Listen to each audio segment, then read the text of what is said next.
Ya. Dokter Hans, saya ini mau komplain. Kayaknya dari pembicaraan ini Dokter Hans tuh paling nggak setuju daging sapi. Setujunya itu ikan terus. Padahal saya ini penggemar soto Madura, rawon gitu. Itu semua pakai daging gitu.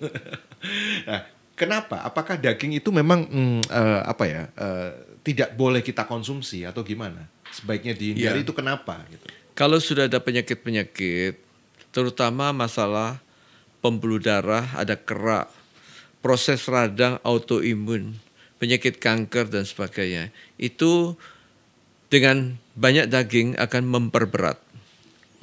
Lalu keadaan tertentu harus makan daging dong. Orang yang kurang darah, anak kecil, masa pertumbuhan, anak TK, anak SD, makan daging. Mereka sedang bertumbuh, mereka perlu kalori besar. Mereka perlu protein yang untuk pertumbuhan.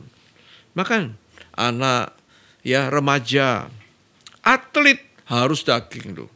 Ya coba pemain sepak bola, tanya aja Messi sama Ronaldo, makan daging mereka, pasti makan daging. Berlari lagi selama 90 menit, luar biasa, harus daging tuh. Apalagi ibu hamil, ibu menyusui, makan daging, mereka butuh.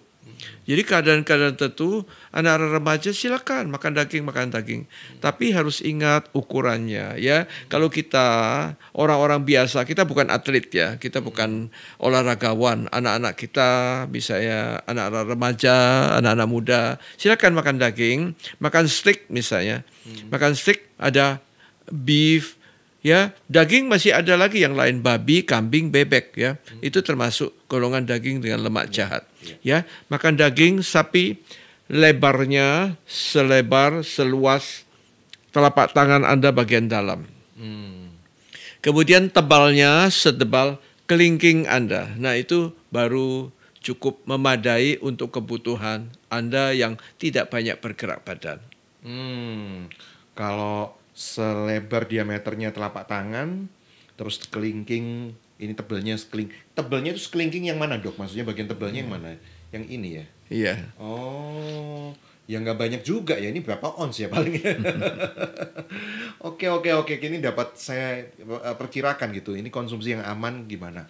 Terus satu lagi dok, kalau resep orang kuno zaman dulu, saya masih ingat papa mama gitu ya, kalau ketika kita sakit, habis opnam gitu, selalu dibikinin dari rumah itu kaldu daging, kaldu ayam. Nah, ini apa betul itu memang menambah fungsinya untuk semakin Airnya menambahkan diperes, stamina, gitu. ambil airnya Iya. Ya, mestinya sama saja. Kalau bisa makan, kenapa enggak makan dagingnya? Ya, ini kan orang itu enggak bisa makan, terpaksa diserup-serup gitu ya, disuapin gitu ya. Kalau dia bisa ngunyah, sikat aja dagingnya kalau memang dia lagi perlu ya. Soalnya mungkin lagi sakit berat itu nggak nafsu soalnya. Terpaksa Oke. Jadi daging itu dalam kondisi tertentu ya baik, bahkan harus gitu ya dok ya. Tapi untuk beberapa orang, terutama faktor usia apalagi dengan penyakit tertentu, itu special warning gitu ya.